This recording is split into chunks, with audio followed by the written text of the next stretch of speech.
Affaires étrangères. Merci Madame la Présidente, Mesdames et Messieurs les députés. Monsieur le député, je crois que tout le monde se souvient de l'émotion avec laquelle vous avez exprimé votre indignation s'agissant du sort des Soudanaises et des Soudanais déplacés par millions et par millions placés en situation d'insécurité alimentaire et de détresse. Oui, nous avons, lors de la visite du président de la République aux Émirats arabes unis à la fin du mois de décembre, inviter les Émirats arabes unis à cesser de soutenir les forces de soutien rapide, comme nous invitons les soutiens des forces armées soudanaises à le faire également pour que un cessez-le-feu puisse intervenir, conduisant à une transition menée par des civils au bénéfice des Soudanaises et des Soudanais. Nous avons récemment pris des sanctions à l'encontre des dirigeants des forces de soutien rapide après les exactions constatées après le siège d'El Fasher. Et quant aux contributions humanitaires de la France, celles que nous avions prises le 15 avril 2023, lors de la première conférence, elles ont été décaissées.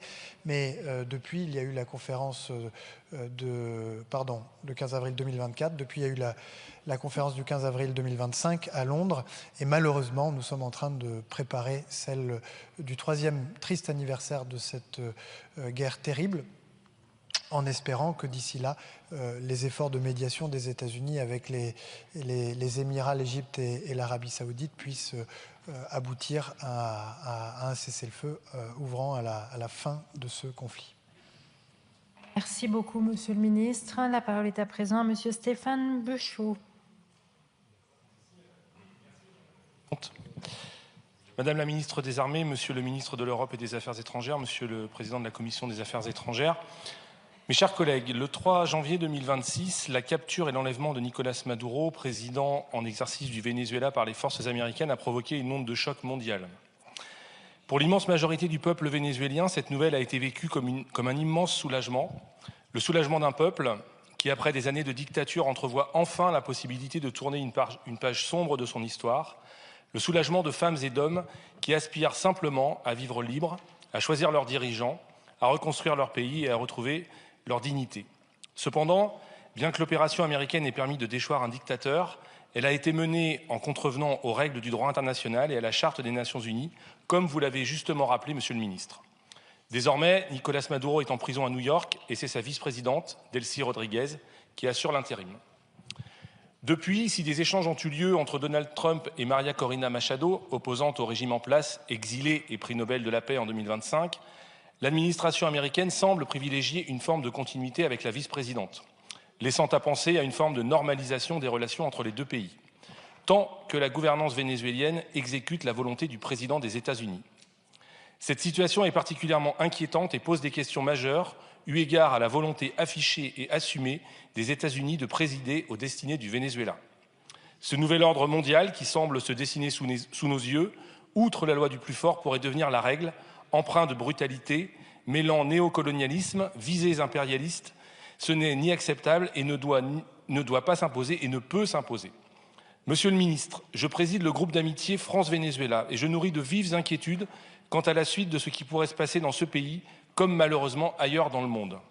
Si la France se contente d'être simple commentatrice ou pire encore, reléguée au rang de spectatrice. La France et l'Europe doivent être fortes pour faire face aux défis qui nous font face. Dès lors, ma question est double. Quelles actions sont mises en œuvre pour que notre pays pèse avec l'Union européenne afin de garantir une transition démocratique réelle au Venezuela et pour que le peuple décide enfin librement de son avenir et que le Venezuela retrouve sa pleine souveraineté. Merci, Madame la Présidente. Merci, Monsieur le député. Quel est le ministre qui s'y colle? Monsieur le ministre des Affaires étrangères. Oui. Madame la Présidente, Mesdames et Messieurs les députés, Monsieur le Président du groupe d'amitié, qu'est-ce que l'Europe peut faire? Alors, d'abord, effectivement, s'assurer, et c'était l'objet d'ailleurs de cette communication du Président de la République, à laquelle je crois une attention suffisante n'a pas été accordée, de pointer vers la transition démocratique, vers le retour de la pleine souveraineté du peuple vénézuélien. Quand le président de la République appelle à ce que le suffrage dans les urnes de 2024 soit respecté, c'est une manière de dire qu'une fois le renversement de Nicolás Maduro, il faut que le peuple vénézuélien, que sa voix puisse être entendue. Les échanges que nous avons pu avoir d'abord avec l'administration américaine, puisque quelques heures, 2 jours après l'opération Venezuela, j'ai réuni les membres du G7, puisque nous en avons pris la présidence au 1er janvier, ce qui a permis au secrétaire d'État américain de nous indiquer que l'objectif était d'abord de stabiliser pour éviter le chaos, puis ensuite de travailler au redressement du Venezuela, puis ensuite d'aller vers la transition démocratique. Les Européens sur place, quant à eux, ont échangé avec Delcy Rodriguez et ont eu l'occasion de rappeler à quel point cette transition vers la démocratie et vers les urnes est importante. Ils ont eu l'occasion de rappeler ou d'insister sur le fait que les premières libérations de prisonniers étaient un bon signe, mais qu'il faudra aller beaucoup plus loin puisqu'ils se comptent par centaines et seuls quelques dizaines ont été libérés. Donc nous allons veiller à ce que les décisions des autorités de transition, aux autorités intérimaires, soient conformes avec leurs déclarations qui visent la souveraineté vénézuélienne. Merci beaucoup, Monsieur le Ministre. Nous allons passer aux questions de la France Insoumise avec le premier orateur, Monsieur Adrien Clouet.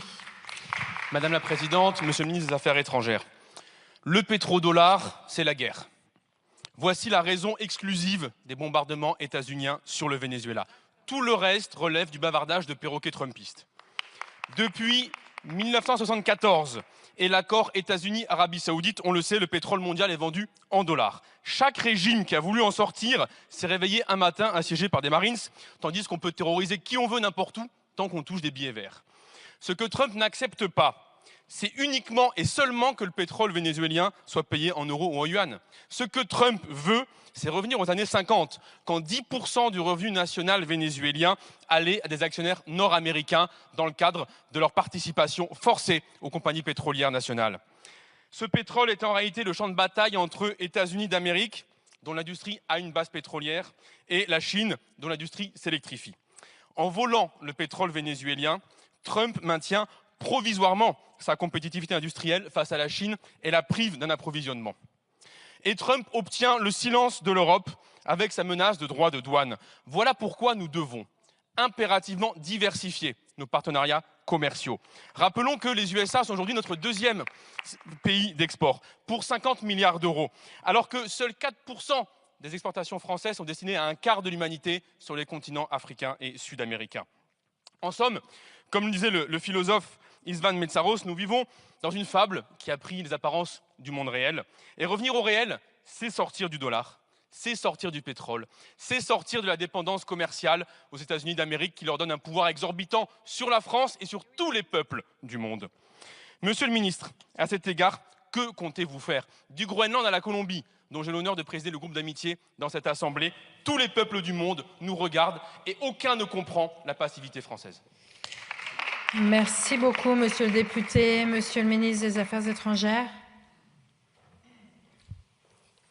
Merci Madame la Présidente, Mesdames et Messieurs les députés. Monsieur le député, on peut qu'être d'accord avec vous quand vous dites sortir du pétrole et sortir des dépendances. D'ailleurs, c'est ce que la France et même l'Europe s'acharnent à essayer de faire depuis 9 ans maintenant et depuis que le président de la République a le premier évoqué cet impératif d'autonomie stratégique. Maintenant, vous parlez de diversifier les partenariats commerciaux. Avec quelle zone du monde voudriez-vous que nous signions de tels accords? Merci. 3 secondes, Monsieur le député. 3 exemples, le Brésil, l'Afrique du Sud, un ensemble de pays en Asie. On peut diversifier sur plein de continents. Les 2/3 de l'humanité sont marginaux dans les échanges commerciaux de la France. Il est dommageable que nous soyons exposés aux droits de douane états-uniens par la dépendance vis-à-vis de leurs schémas commerciaux. Je vous remercie. La question suivante pour Madame Gabrielle Catala. Merci, Présidente, Ministre, collègues. Après le Venezuela, Donald Trump affirme qu'il s'attaquera à d'autres États souverains, piétinant les principes les plus élémentaires du droit international, Cuba, la Colombie et le Groenland qui appartient au Danemark. Il mise sur la sidération et sur l'impunité, une impunité préparée par la lâcheté des Européens, par votre lâcheté. Car en laissant le peuple palestinien se faire exterminer, en refusant toute sanction contre Israël et son allié numéro 1, les États-Unis, vous avez envoyé un message limpide au reste du monde. L'Empire américain peut bombarder, tuer, annexer, piller sans jamais être inquiété. Comme pour le Venezuela, Trump souhaite, sous couvert de sécurité nationale, exploiter les ressources du Groenland et concurrencer directement la Chine. Et nous savons parfaitement pourquoi le Groenland l'obsède. Parce qu'il regorge d'uranium, de cuivre et de terres rares, parce qu'il se situe au cœur de nouvelles routes maritimes ouvertes par le réchauffement climatique, parce qu'il constitue un territoire idéal pour implanter les centres de données indispensables à la domination américaine dans l'intelligence artificielle. Peut-être allez-vous enfin comprendre que M. Trump ne connaît que le rapport de force et qu'il était inutile et humiliant de se soumettre à ses exigences. M. Macron se réveille et appelle dorénavant à utiliser l'instrument anti-coercition de l'UE. Quel est votre calendrier? Comment allez-vous convaincre les gouvernements membres de l'internationale néofasciste de M. Trump, comme la Hongrie et l'Italie? Au-delà des gesticulations, que prévoyez-vous pour mettre un terme à la vassalisation de notre pays? Car la réalité est brutale. Nos hôpitaux dépendent de Microsoft, nos administrations fonctionnent sur des logiciels américains, nos données publiques sont hébergées sur des clouds soumis au droit extraterritorial des États-Unis. Il est minuit moins le quart et un pays désindustrialisé qui ne contrôle ni la totalité de son armement, ni ses logiciels, ni ses données, n'est pas un pays souverain. Quand comptez-vous enfin agir pour que la souveraineté française ne s'arrête plus là où commence une licence américaine? Rompre avec l'alignement sur Washington suppose une stratégie de souveraineté industrielle, numérique et diplomatique. Vous n'en avez pas, vous n'en aurez pas. Et au fond, c'est logique. Pour rompre avec une tutelle, encore faut-il vouloir être libre. Je vous remercie, Madame la députée. Monsieur le ministre des Affaires étrangères. Merci Madame la Présidente, Mesdames et Messieurs les députés, Madame la députée. Une nouvelle fois, comme j'ai pu le dire à certains de vos collègues, j'ai du mal à saisir les indignations à géométrie variable.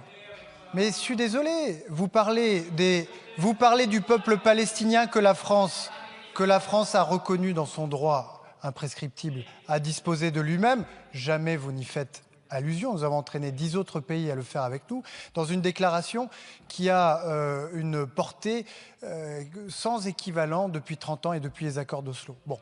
Et en revanche, mais que Nicolas Maduro enferme 2500 opposants démocratiques après leur avoir volé les élections, pas un mot de la répression du dictateur contre le peuple. Pas un mot. Mais je l'ai dit. Vous êtes arrivé en retard, Madame Panot. Vous m'avez pas entendu à la tribune. Vous êtes arrivé en retard. Arrivez à l'heure. Vous m'entendrez parler des États-Unis d'Amérique. Voilà. Deuxième point, souveraineté numérique. Je suis totalement d'accord avec vous. On est beaucoup trop dépendants à l'échelle européenne. Vous avez cité le cloud, vous avez cité d'autres domaines, mais on pourra en citer d'autres. Mais alors, franchement, s'il y a un pays en Europe qui a pris au moins un petit peu d'avance, qui a pris la mesure de cet enjeu, c'est la France. C'est quand même en France qu'est né Mistral. Et Mistral n'est pas tombé du ciel. Mais pardon, mais n'insultons pas les entrepreneurs français qui essayent au quotidien de nous sortir de ces dépendances. Quant à l'instrument anti-coercition, c'est un instrument de défense commerciale que la France a poussé, qu'elle a porté pendant sa présidence française de l'Union européenne, un instrument dont nous sommes très fiers, qu'il appartient désormais à la Commission d'activer, puisque la première étape, c'est la qualification de la coercition. Merci beaucoup, Monsieur le ministre. Je vous propose de poursuivre nos débats. On en a à peu près encore pour 30 minutes. Ça va, tout le monde? Oui. Alors, je donne la parole pour le groupe socialiste à Madame Aïda Hadizadeh. Merci Madame la Présidente. Madame la Ministre, dans votre discours, vous avez eu cette phrase qui, je dois vous le dire, a fait saigner mon cœur. Vous avez dit « Il appartient au peuple iranien et à lui seul de décider de son destin ». Mais est-ce qu'un prisonnier décide de son destin? Ça fait plus de 40 ans que le peuple iranien est en prison, une prison à ciel ouvert. Il se débat dans cette prison, il lutte de toutes ses forces. Et parfois, il tape contre les barreaux de cette prison, il provoque des émeutes. C'est ce à quoi on a assisté il y a quelques jours. Et là, ces bourreaux sont arrivés et lui ont tiré dessus à l'arme lourde. Alors non, il n'appartient pas au peuple iranien de décider seul de son destin. S'il le pouvait, il le ferait. Il ne peut pas. C'est un prisonnier. Et donc, quelle responsabilité avons-nous? Et nous avons une responsabilité morale. Faut-il le rappeler ici? La France a accordé l'asile politique à Khomeini. Il a affrété un avion Air France et c'est de cet avion que Khomeini est descendu abattre l'obscurité dans son pays, sur son peuple. Nous avons une responsabilité morale et que faisons-nous? Monsieur le ministre, vous avez dit nous avons les yeux ouverts. Mais à quoi ça sert d'avoir les yeux ouverts si nos mains sont liées? Que faisons-nous pour le peuple iranien?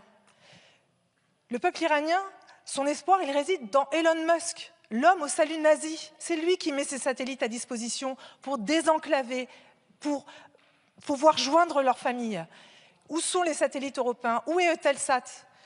Quand est-ce que nous allons inscrire le corps des gardiens de la Révolution dans la liste des organisations terroristes? Nous avons une obligation de moyens pour aider le peuple iranien. Nous ne savons pas si nous atteindrons le résultat. Et non, larguer des bombes ne sera jamais une solution. C'est peut-être ce que vous voulez dire, Madame la Ministre, et là je vous rejoins. Mais le peuple de l'Iran, le grand peuple de l'Iran ne pourra y arriver seul. Ils ont besoin de notre soutien.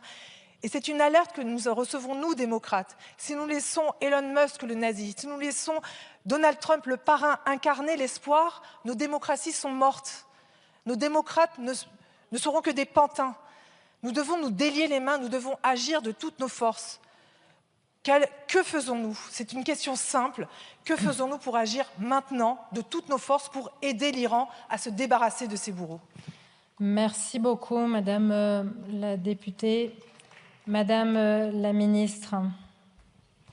Madame la députée, Madame la présidente, pardon, Madame la députée, merci de m'interpeller et vous avez, à la fin de votre propos, compris effectivement le sens qui était celui de mon intervention. Mon intervention, elle s'inscrivait finalement dans le sens de ce que nous avons dit sur d'autres pays, qui est le respect évidemment des peuples à l'autodétermination. Et c'est dans ce contexte qu'il n'est pas question que qui que ce soit puisse décider. Après, je comprends parfaitement ce que vous mettez en avant et la difficulté depuis 1979 de l'Iran. Et je voudrais revenir sur le point très précis que vous avez cité, qui est celui effectivement de la dépendance à Starlink.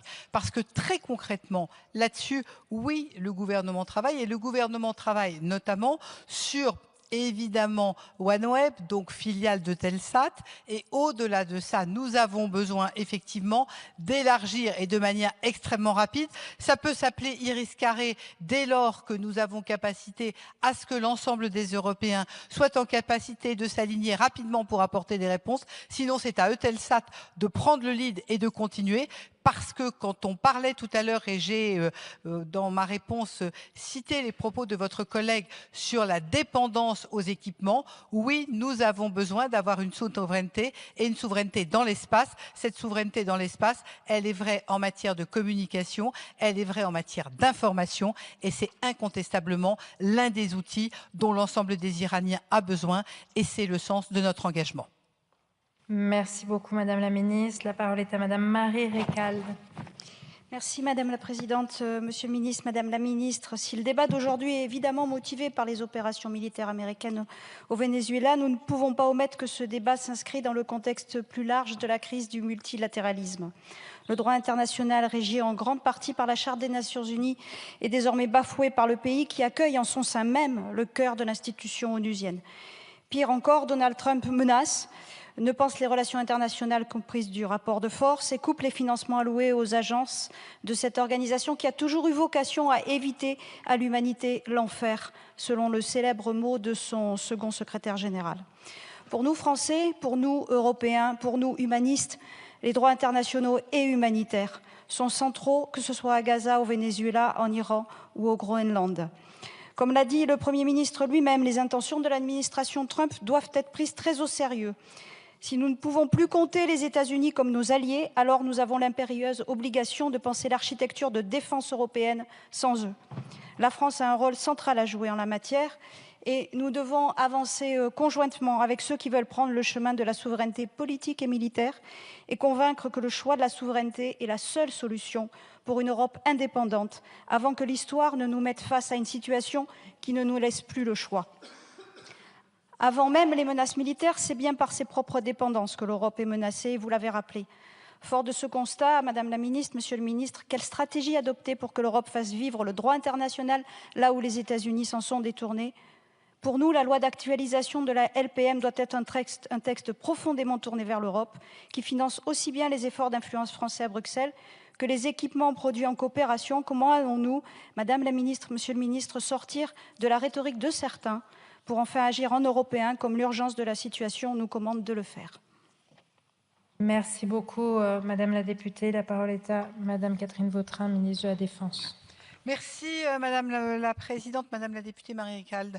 Vous le savez, Madame la députée, l'un des enjeux absolument majeurs, c'est évidemment d'être en capacité de réfléchir à cette notion d'Europe de la défense. Dès lors que je parle d'Europe de la défense, je précise tout de suite que bien évidemment, la défense reste une compétence de chacun des États, ce qui n'empêche pas que les États soient en capacité, par le biais de leurs alliances, par la capacité qu'ils ont à travailler ensemble, d'apporter des réponses. Et cette notion d'Europe de la défense, on l'a vu sur différents sujets. Je vais prendre l'exemple de l'Ukraine. Quand au mois de décembre dernier, l'Europe met à disposition des budgets votés spécifiquement, c'est bien là un engagement de l'Europe pour l'Ukraine, pour reconstruire l'Ukraine et pour équiper l'Ukraine en matière militaire. Si je regarde maintenant les équipements européens, vous avez parfaitement raison. Quand on met en place des dispositifs comme CEF, c'est la capacité pour des pays européens, la France en fait partie, d'emprunter pour acquérir du matériel.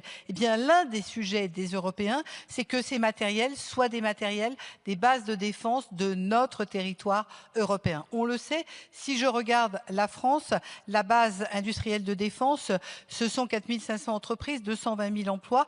C'est un enjeu de souveraineté. Et c'est d'autant plus un enjeu de souveraineté que nous savons que dès lors que nous avons nos propres matériels, nous avons capacité à les utiliser sans avoir la moindre autorisation venant notamment d'outre-Atlantique. C'est cela le sujet et très concrètement, on le voit dans le contexte actuel avec certains pays qui jusqu'à maintenant avaient en Europe l'habitude d'acheter plutôt aux États-Unis et dont on peut imaginer que la situation que nous vivons notamment actuellement au nord de l'Europe, cet élément permettent de réfléchir aux acquisitions à venir. Maintenant, je crois qu'il faut qu'on soit conscient sur un dernier élément, c'est que pour cela, il faut que nous soyons attractifs, que notre BITD soit capable d'être agile, rapide, compétitive, et c'est comme cela que nous assurerons la souveraineté française et la souveraineté européenne. Merci beaucoup, Madame la Ministre. La parole est à présent au groupe écologiste et social et sa présidente, Madame la Présidente Châtelain. Merci Madame la Présidente. En 2026, nous devrons relever collectivement un défi énorme, celui de provoquer un sursaut européen et d'acter notre indépendance des États-Unis. Malheureusement, lors de l'accord entre les États-Unis et l'Union européenne s'est montrée faible, oubliant que face aux prédateurs comme Trump, la lâcheté se paye plus cher que le courage. Après l'échec de la France sur le Mercosur, le refus de l'Union européenne d'établir des sanctions contre Israël, ma question sera simple, Monsieur le Ministre. Quelle est la stratégie du gouvernement pour trouver une majorité permettant l'activation des instruments anti-coercition ?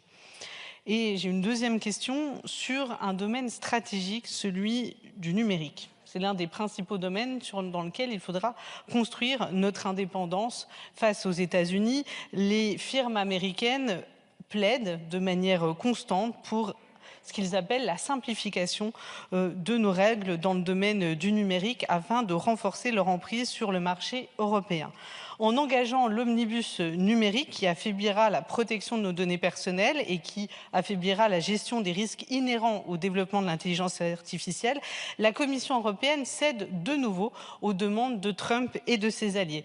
Donc, Monsieur le Ministre, le gouvernement soutiendra-t-il l'affaiblissement de notre réglementation numérique au profit de Trump et des multinationales américaines ? Merci beaucoup, Madame la Présidente. La parole est à Monsieur Jean-Noël Barrot, ministre des Affaires étrangères. Madame la Présidente, Mesdames et Messieurs les députés, Madame la Présidente, sur votre première question et en particulier l'activation de l'instrument anti-coercition, c'est la Commission qui, sur sa propre initiative ou lorsqu'elle est saisie, initie un travail d'enquête pour établir si oui ou non la coercition est avérée.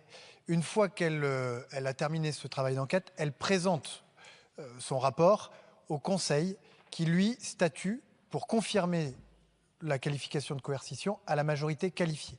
Et ensuite, si la majorité qualifiée est acquise, la Commission repart et en dialogue avec la partie concernée, identifie les mesures à prendre ou à brandir pour faire cesser la coercition, mesure qu'elle propose ensuite au Conseil, si toutefois elle n'obtient pas une inflexion de la part de la partie concernée, qui sont adoptées sauf si une majorité qualifiée se forme contre l'adoption de ces mesures. Comme ça, vous avez l'ensemble de la procédure. Et donc, pour former une majorité qualifiée, eh bien commencer avec nos partenaires, et en particulier l'Allemagne, mais la question ne se pose pas encore puisque c'est à la Commission en quelque sorte de faire le premier pas et c'est la raison pour laquelle le Parlement européen jouera un rôle important dans les prochains jours et prochaines semaines.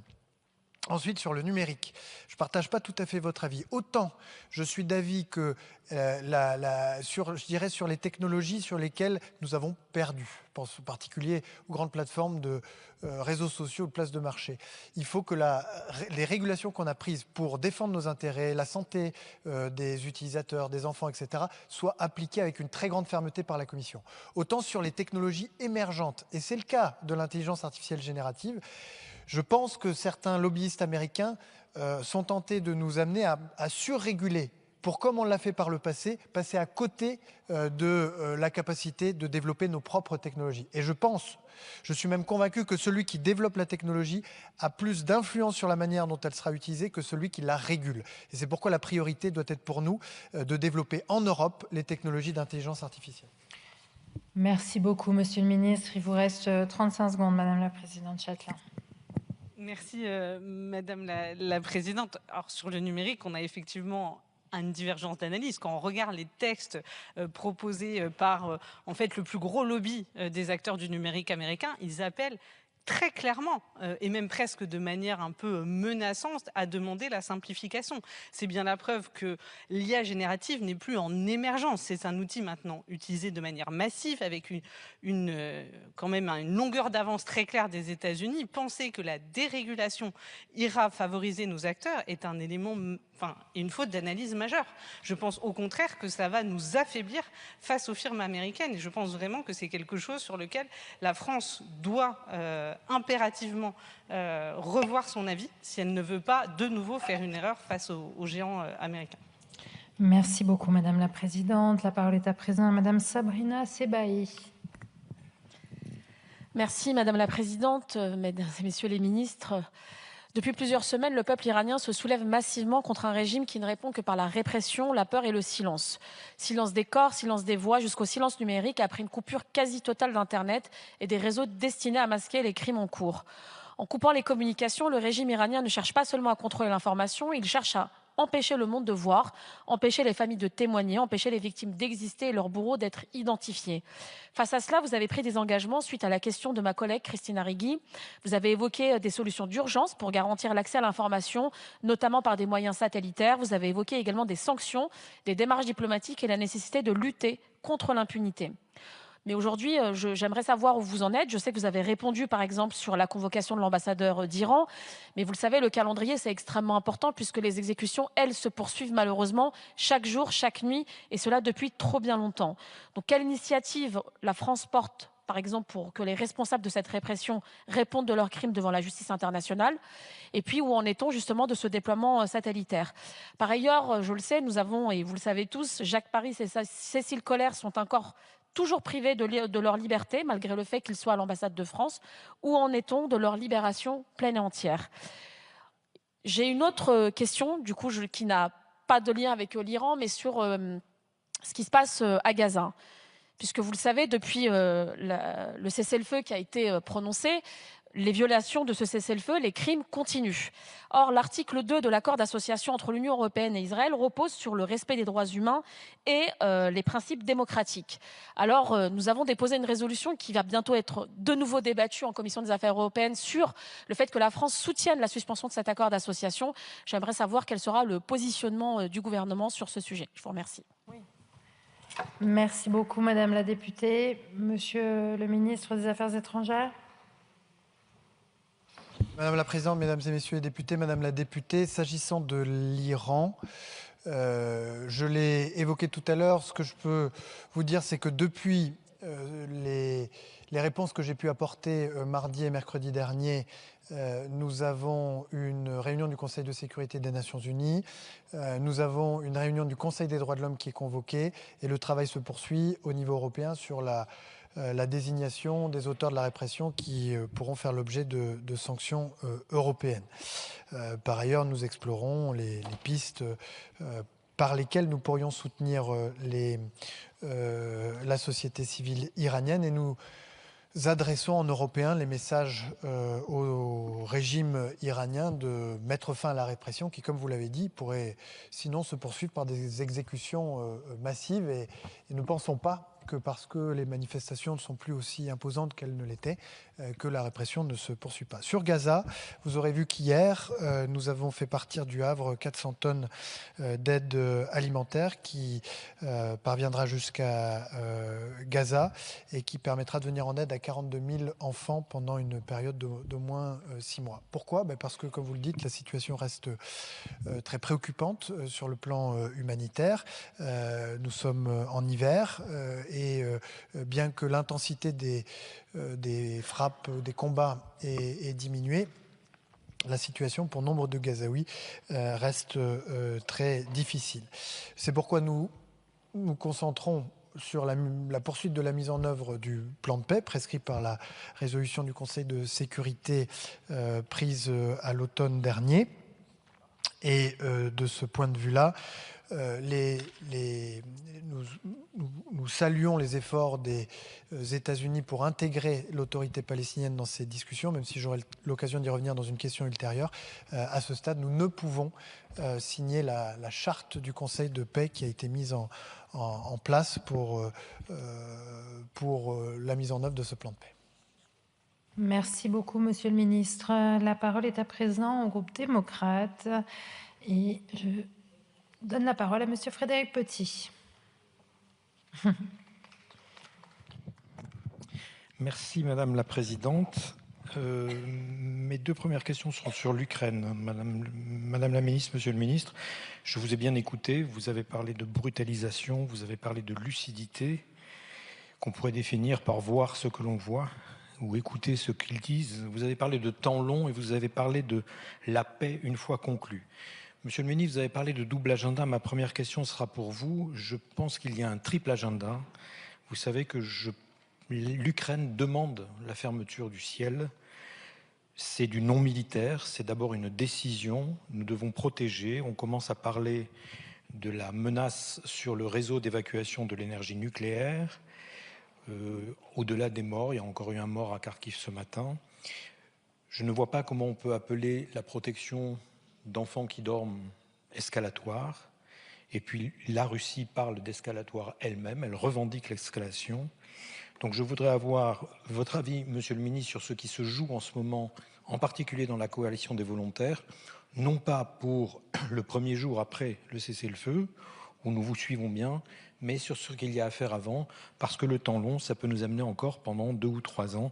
Je pense que c'est urgent sur l'Ouest, sur les infrastructures civiles, sur ce que nous n'aurons pas à reconstruire, et je pense qu'il faut que nous ayons une visibilité sur ce que nous faisons dans ce domaine-là. Merci. Je vous remercie, Monsieur le député. Monsieur le ministre des Affaires étrangères. Merci Madame la Présidente, Monsieur le député.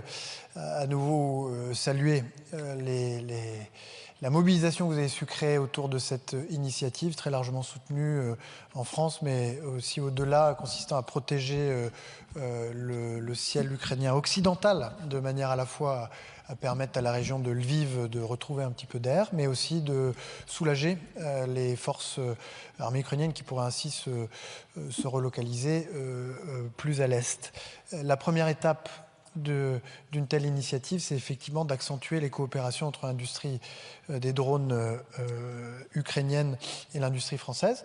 Et c'est dans cet esprit qu'avec la ministre des Armées, et d'ailleurs en lien avec vous, nous avons organisé ce forum des drones lors de la visite du président Zelensky à Paris il y a quelques semaines, qui a permis d'établir des contacts, d'abord de valoriser des coopérations existantes entre industriels, et puis de multiplier les contacts entre les industriels des deux pays pour en tout cas donner ou créer le socle industriel d'une telle initiative.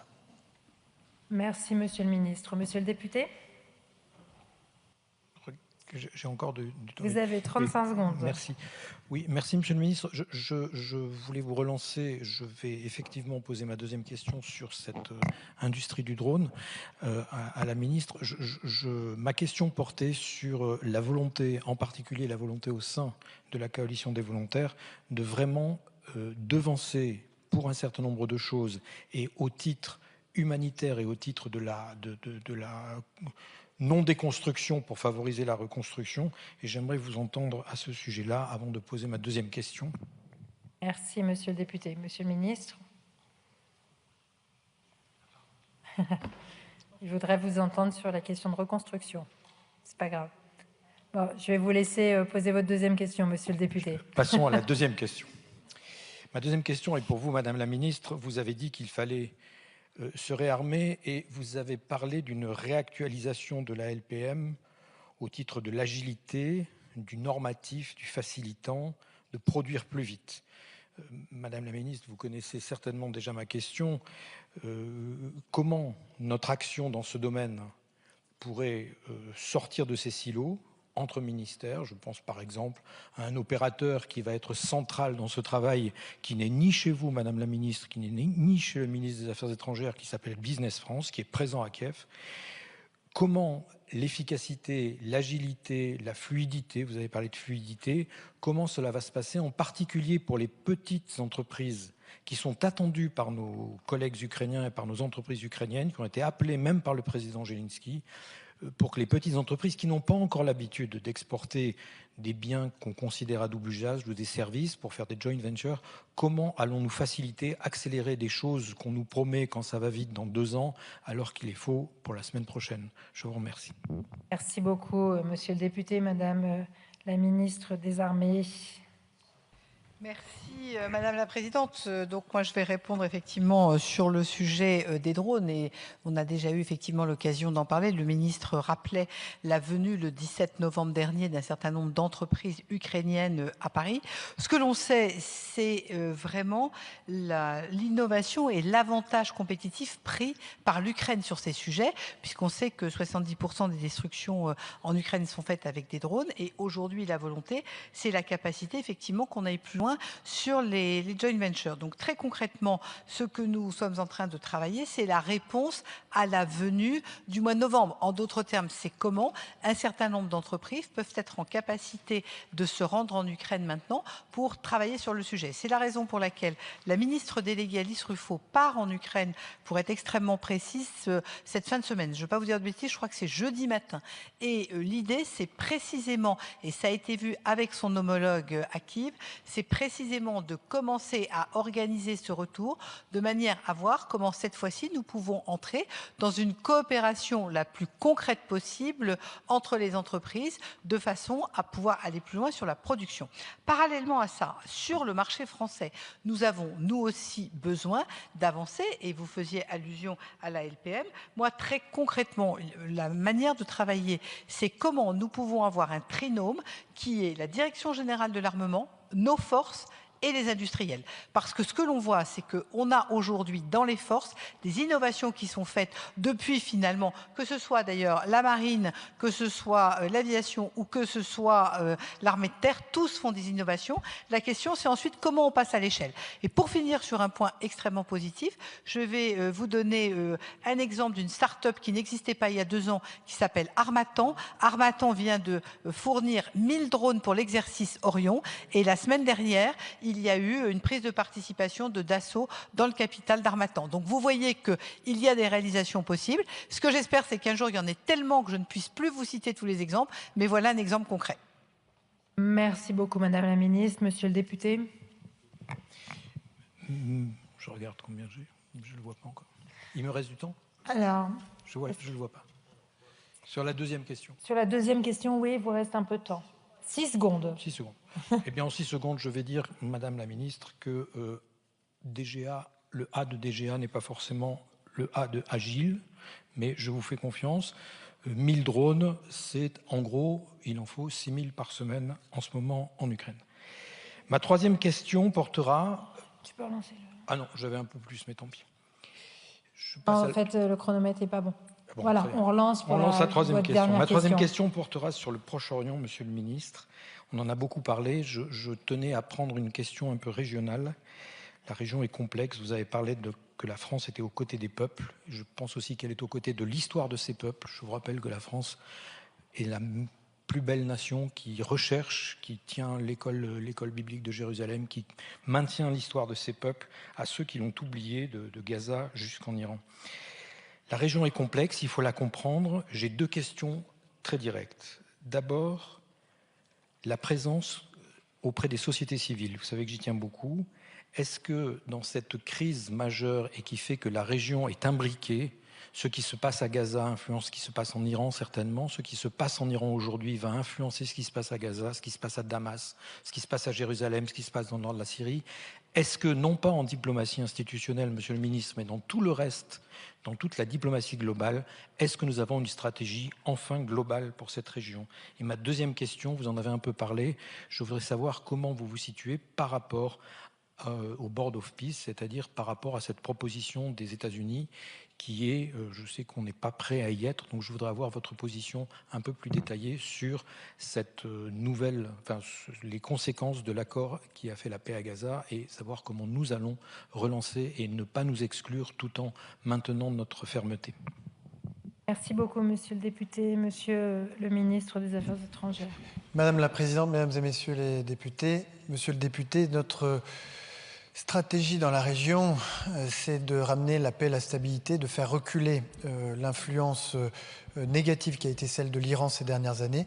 Et cela se décline dans l'action de nos postes diplomatiques, mais aussi des réseaux culturels, Institut français, Alliance française, ou encore IFPO, que vous connaissez bien, qui sont en quelque sorte des relais de cette stratégie. Et quant au Conseil de la paix, au Board of Peace, comme de nombreux pays, la France a été invitée à le rejoindre et elle examine le cadre juridique proposé en lien avec ses partenaires. À ce stade, la France ne peut donner suite. Elle se doit de dire non, puisque en l'état, la charte de ce Board of Peace dépasse le cadre de Gaza et donc du plan de paix qui avait été endossé par les Nations Unies. Et parce que la charte, dans sa rédaction actuelle, est en réalité incompatible avec les engagements internationaux de la France et en particulier son adhésion aux Nations Unies, qui ne saurait en aucun cas, évidemment, être remise en cause. Merci beaucoup, Monsieur le Ministre. Plus de questions. Je vais donner la parole maintenant pour le groupe Horizon et Indépendant à Monsieur Pierre Henriet. Merci Madame la Présidente, Madame la Ministre, Monsieur le Ministre. Depuis plusieurs semaines, nous assistons à une escalade préoccupante des pressions exercées par l'administration américaine à l'encontre des partenaires européens, notamment les propos répétés du président Trump sur le Groenland et ses menaces commerciales explicites. Ces déclarations ne sont pas isolées, elles s'inscrivent dans une stratégie plus large de coercition économique et politique, déjà illustrée par les mesures prises à l'encontre de l'ancien commissaire européen Thierry Breton. Ce précédent a démontré que la pression américaine peut désormais s'exercer directement contre des responsables européens pour leur engagement en faveur de la souveraineté numérique et industrielle du continent. Face à cette situation, le président de la République a appelé explicitement à activer les instruments européens de défense commerciale et en particulier l'instrument anti-coercition adopté par l'Union européenne en 2023. Cet outil a été conçu précisément pour répondre à ce type de pression lorsqu'un pays tiers cherche à influencer les décisions souveraines de l'Union et de ses États membres par des menaces tarifaires ou économiques. Mais un instrument n'est dissuasif que s'il est effectivement appliqué. Or, son activation suppose une majorité qualifiée au Conseil, puis l'engagement d'une phase de médiation crédible pilotée par la Commission européenne. Ma question est donc simple, Monsieur le Ministre. La France dispose-t-elle aujourd'hui de la majorité nécessaire au lancement de la phase de médiation ? Comment pouvons-nous faire comprendre à nos partenaires que l'enjeu dépasse un différend commercial et touche désormais à la souveraineté européenne ? Enfin, pouvez-vous nous garantir que la France France pèsera de tout son poids pour que la Commission européenne utilise pleinement l'instrument anti-coercition comme un véritable levier dissuasif afin d'empêcher l'imposition de droits de douane injustes et de faire clairement comprendre que la souveraineté européenne ne se négocie pas sous la menace. Je vous remercie. Merci beaucoup, Monsieur le député. Monsieur le ministre des Affaires étrangères. Présidente, Mesdames et Messieurs les députés, Monsieur le député, vous avez dit parfaitement les choses. Quels sont les arguments que nous déployons vis-à-vis de nos partenaires, de nos amis européens pour que dans ce moment pivot de bascule, les bonnes décisions soient prises? Eh bien, nous disons que ce qui arrive aujourd'hui à un territoire sous souveraineté danoise pourrait très bien arriver à un autre territoire de l'Union européenne. Et si nous soutenons aujourd'hui le Danemark sans réserve, c'est parce que nous compterions sur le soutien des autres pays européens si nous nous trouvions aujourd'hui dans la même situation. Et si nous ne nous montrons pas à la hauteur, c'est-à-dire si nous ne parvenons pas, et il faut un peu de courage, par la préparation de mesures à infléchir le cours des choses, à faire évoluer la position américaine, alors, d'une part, nos adversaires de l'extérieur considéreront qu'en réalité, nous sommes prêts à transiger sur ce qui touche à ce que nous avons de plus intime, c'est-à-dire l'intégrité territoriale de notre Europe. Et d'autre part, face à un peuple ou à des peuples européens qui ne supportent pas l'humiliation que représente une atteinte portée à l'intégrité territoriale, si l'Europe aujourd'hui ne se lève pas pour défendre cette intégrité territoriale, qui pensez-vous, sur le plan politique, tirera les pleins profits d'une telle situation? Ce sont évidemment des forces politiques qui, depuis leurs origines, combattent l'Union européenne comme organisation politique, alors que précisément, nous l'avons construite pour que, l'union faisant la force, eh bien, en unissant nos destins, nous soyons plus forts dans un monde tel que nous le voyons se brutaliser sous nos yeux. Merci beaucoup, Monsieur le Ministre. Nous en avons ainsi fini de ce débat 50-1. Je vous indique que demain, pour la prochaine séance, il y aura les questions au gouvernement, 3 projets de loi autorisant l'approbation d'accords internationaux et la suite de la nouvelle lecture du projet de loi de finances pour 2026. Prochaine séance demain 15h. La séance est levée. Merci à tous.